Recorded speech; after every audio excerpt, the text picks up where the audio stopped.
কি বড় ধানের চারা না? হ্যাঁ, লাগাবেন কোথায়? ওই যে পাশে। এই সামনে ওই ফাঁকা জায়গা? না, ওই যে ওই পাশে ও পিছনে? পিছনে।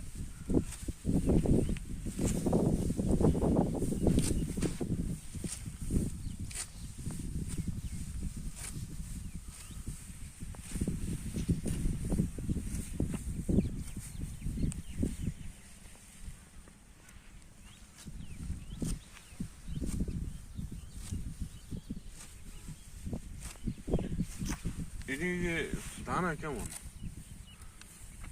আমাকে ওই যে ওই পাশে পিছনে লাগাইছে, বরগাছটা লাগাইছে যদিও। মাটি ভালো হলে পরে কিছু হয়, আর ভালো থাকলে তো